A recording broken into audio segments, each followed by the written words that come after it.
نحمدہ و نصلی علی رسول الکریم اعوذ باللہ من الشیطان الرجیم۔ الحمدللہ آج میں سورہ بقرہ کے رکوع نمبر 2 کی پہلی آیات جو ہے آپ کے سامنے پیش کروں گا، ان پہ اپنا حاصل مطالعہ۔ آیت 8 سے 10 تک 3 آیات کا۔ اعوذ باللہ من الشیطان الرجیم۔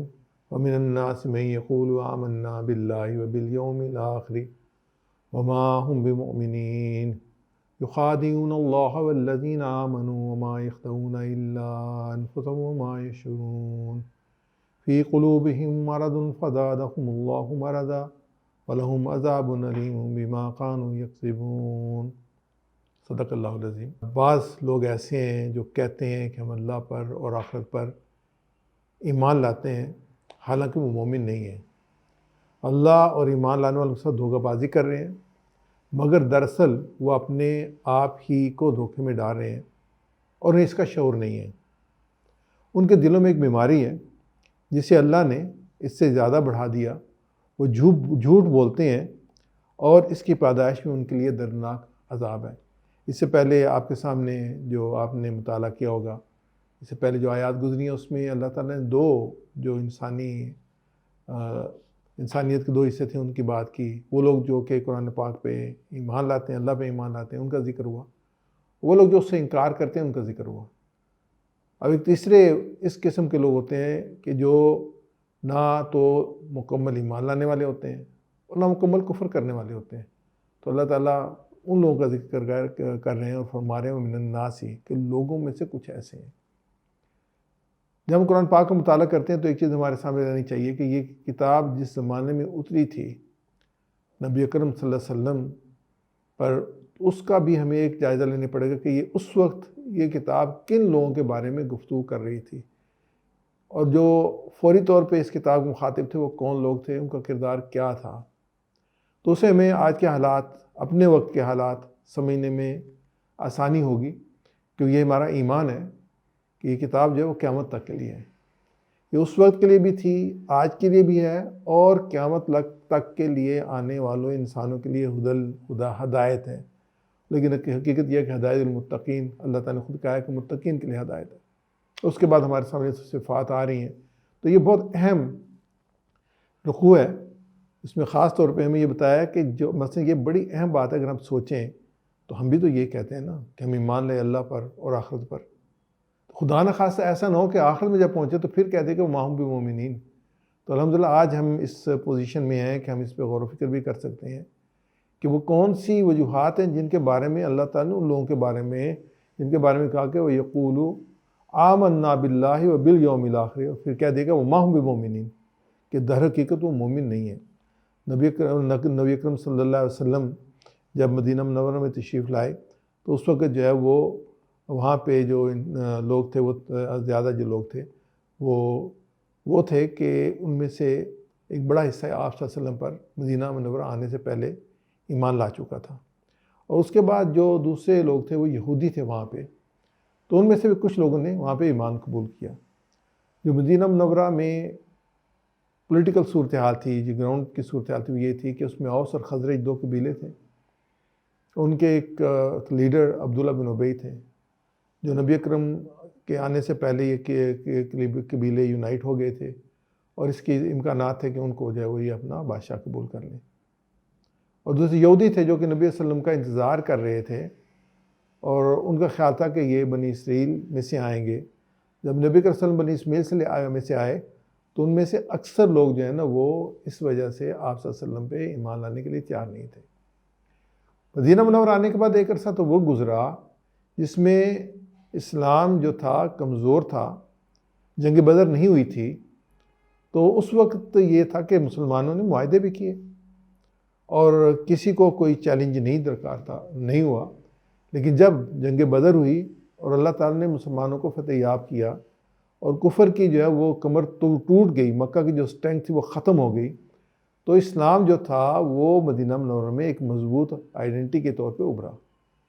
اب جب اسلام جو ابھرا تو پھر جو دوسرے تھے ان کو چیلنج سامنے پیش آیا۔ تو اب جو صورتحال یہ تھی کہ آگے جو لوگ مسلمان نہیں تھے ان کا مسائل نہیں تھے، اب اسلام کیونکہ اسٹرانگ تھا اس لیے لوگوں کو اپنی پروٹیکشن نظر آ رہی تھی کہ وہ اسلام قبول کریں۔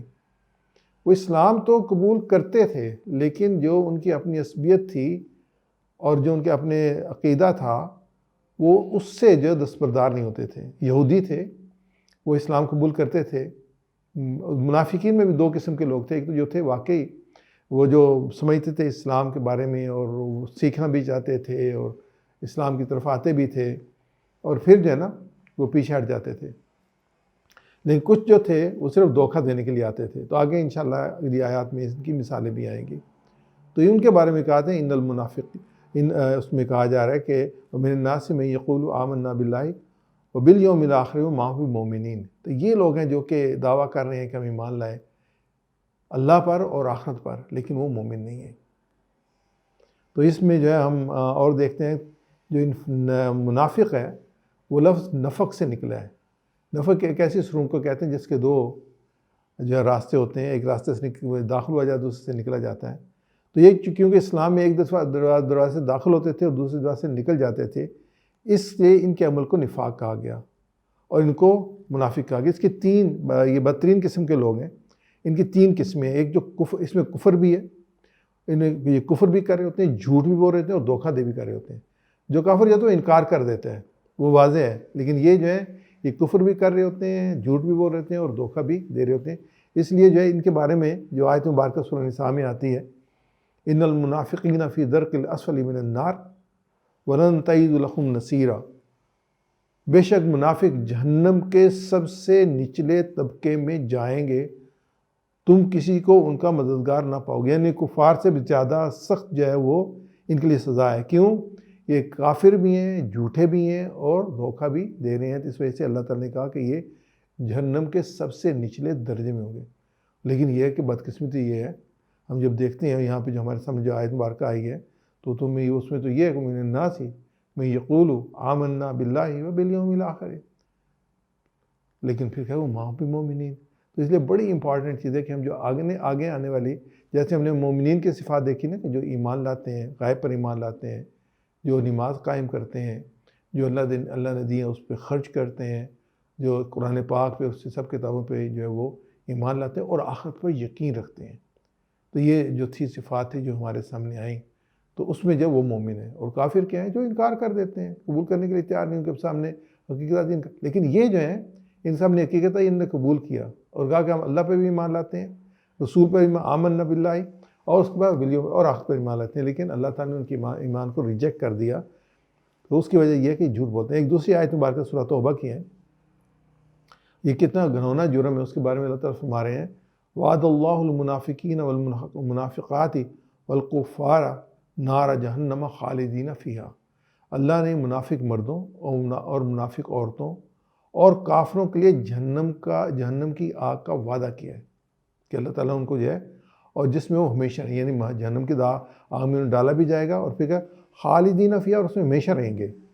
ہی حسبہم، یہ ان کے لیے موضوع ہے، ولعنہم اللہ، اور ان پر اللہ کی لعنت ہے، یعنی اللہ تعالیٰ نے ان پہ اپنی لعنت کی۔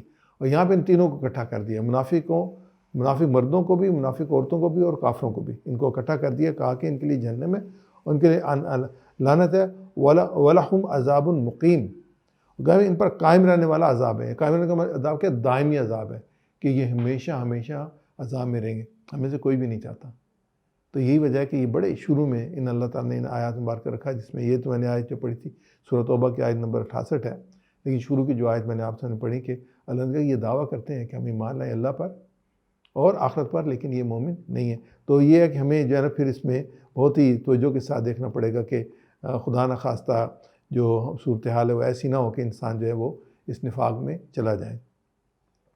منافق کے بارے میں یہ ہے کہ وہ لوگ جو اخلاقی پستی اور دنیا کی ذلیل اغراض کے لیے یہ جرت نہ کر سکے کہ وہ ضمیر کی آواز و دلی عقیدت کو صاف طور پر ظاہر کر دیتے، بلکہ دھوکے اور فریب کی راہ اختیار کی۔ یعنی کہ اگر وہ مخالف تھے، مخالف بن کے سامنے آتے، اگر ایمان لیتے ایمان والے بن کے سامنے آتے، تو مسلمانوں سے یہ کہتے کہ ہم مسلمان ہیں، قرآن اس کی ہدایت کو مانتے ہیں، تمہارے ساتھ ہیں، لیکن دلوں میں ان کے کفر انکار تھا۔ کفار کے مجلسوں میں جا کے کہتے تھے کہ ہم تمہارے ساتھ، مسلمانوں کو ہم دھوکہ دینے کے لیے، ان کے راز معلوم کرنے کے لیے ہم ان سے ملتے ہیں۔ یہ انشاءاللہ اگلی آیت میں یہ بات آ رہی ہے، جو ان کی جو یہ خاصیت تھی، جو انہوں نے اپنی طور پہ بڑی ہوشیاری جو کی ہوئی تھی، اس کے بارے میں قرآن پاک میں آتا ہے۔ مدینہ میں منافقین کی کثرت تھی، اسلام سے عداوت اور نبی اکرم صلی اللہ علیہ وسلم سے عناد تھا۔ یہ لوگ کھلے ہوئے کافروں سے کچھ کم نہ تھے، بلکہ شاید بڑے ہوئے تھے۔ جیسے آستین کا سانپ کہتے ہیں نا، تو آستین کا سانپ زیادہ خطرناک ہوتا ہے انسان کے پاس، تو باہر کا سانپ جو ہوتا ہے اس سے انسان بچ سکتا ہے، لیکن ان سے بچنا مشکل ہوتا ہے۔ یہ آستین کا سانپ تھے۔ اگر ہم تھوڑا سا آگے چلتے ہیں اور جنگ احد کا جو ہے وہ پورا منظر اپنے سامنے لے کے آتے ہیں، تو ہم دیکھتے ہیں کہ جب نبی اکرم صلی اللہ علیہ وسلم کفار کے لشکر جو تھا وہ 3-4 ہزار کی تعداد میں تھا، جو کہ مدینہ کے باہر اس نے پڑاؤ ڈالا ہوا تھا، گھراؤ کیا ہوا تھا، تو اس کے لیے جب نکلتے ہیں تو آپ کے پاس 1000 افراد تھے، لیکن رستے میں سے 300 افراد عبداللہ بن ابی کے ساتھ واپس چلے جاتے ہیں۔ آپ اس چیز کا خیال کریں کہ جنگ دشمن سامنے موجود ہے اور 1/3 1/3 لشکر کا حصہ جو واپس چلا گیا۔ وہ کتنا بڑا سیٹ بیک ہوگا، انہوں نے کتنی اپنی طرف سے ایک اسٹریٹجی کی ہوگی کہ مسلمانوں کو کس طریقے سے ڈسہارڈ کیا جائے، یعنی کہ پوزیشن خراب کی جائے۔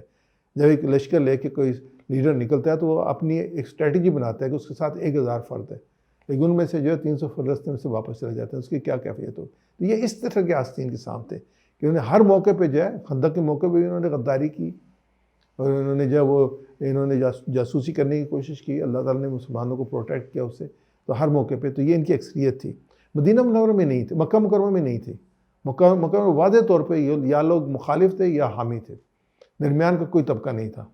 یا ڈٹ کے انہوں نے مخالفت کی، ان کا اپنا عقیدہ تھا، وہ اپنے عقیدے پہ جمے ہوئے تھے، ان عقیدے کے لیے وہاں پہ بھی نبی صلی اللہ علیہ وسلم کی مخالفت کی، اور جب آپ صلی اللہ علیہ وسلم مدینہ منورہ بھی آئے تو انہوں نے اس وقت بھی اپنے عقیدے کو سامنے رکھتے ہوئے اللہ کے رسول صلی اللہ علیہ وسلم کے ساتھ جنگیں کی، حالانکہ ایک ہی خاندان سے تھے، اپنے خاندان کے لوگ، مدینہ تو ایک ہی خاندان تھا، تو آمنے سامنے یہ آئے بدر کے موقع پہ، اور اس میں جو 70 جو تھے وہ کافر جو تھے وہ اس میں جو قتل بھی ہوئے، تو 70 جو اس میں جو وہ قائدی بھی ہوئے، ان قائدیوں میں نبی صلی اللہ علیہ وسلم کا داماد بھی شامل تھا، یعنی اتنے قریب کے رشتے تھے، لیکن وہ اپنے عقیدے پر لڑ رہے تھے، واضح تھے، تو وہ کافر تھے، اور ان کے سامنے جو تھی اسلام جو تھا وہ واضح تھا۔ لیکن یہ جو مدینہ منورہ میں تھے، یہ جو ہے وہ سامنے نہیں آتے تھے۔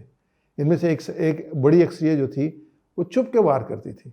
بنی قریظہ کو جو ہمیں واقع ملتا ہے جہاں پہ ایک انصاری اور ایک جو ہے وہ مہاجر کا جھگڑا ہوا تھا، اور اس میں جو انہوں نے کہا تھا کہ مدینہ پہنچ کے جو مدینہ والے ہیں اس کو نکال دیں گے، اور بڑے غلط الفاظ استعمال کیے تھے، تو وہ عبداللہ بھائی تھا۔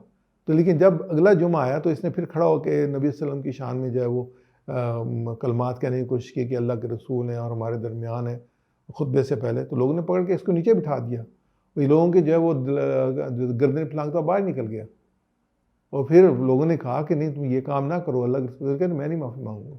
تو پھر ہمیں جو واقعات ملتے ہیں منافقین کے بارے میں جو سورہ توبہ میں، جس میں نبی اکرم صلی اللہ علیہ وسلم نے کہ ساتھ کچھ لوگ شامل تھے غزوہ تبوک میں، جب واپس آ رہے تھے تو اللہ کے رسول صلی اللہ علیہ وسلم کو شہید کرنے کی کوشش کی، تو اللہ کے رسول نے ایک صحابی کے ان کے نام بتا دیے، یعنی اللہ کے رسول کے ساتھ تھے۔ یہی جو قرآن پاک کی آیت آ رہی ہے من الناس من یقول آمنا باللہ وبالیوم الاخر وما هم بمؤمنین، تو یہ ساتھ تھے اللہ کے رسول صلی اللہ علیہ وسلم کے، لیکن کا کردار، یعنی کہ اللہ کے رسول کے ساتھ ہونے کے باوجود اللہ تعالیٰ کو یہ کردار منظور نہیں تھا۔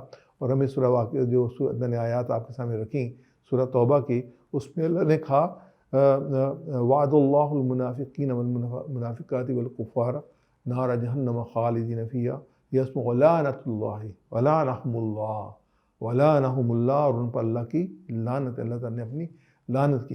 تو یہ ہمارے سامنے چیز آتی ہے کہ یہ کتنی جو ہے وہ خوفناک چیز ہے، نفاق جو ہے کہ انسان سمجھتا رہتا ہے، لیکن اصل یہی چیز ہوتی ہے نا کہ انسان ابھی بھی یہاں پہ بھی جو دعویٰ کیا جاتا ہے کہ ہم مسلمان ہیں، لیکن کیا اصل میں ہم اللہ کے پاس جو ہے وہ مسلمان لکھے گئے ہیں؟ تو وہ ہمارا کردار جو ہے نا وہ اس کی وہ کرے گا، کردار کا وہ کوئی چیز نہیں ہے جو اس کو ثابت کرے مسلمان، ہمیں اپنے ایمان کا ثبوت دینا ہوگا۔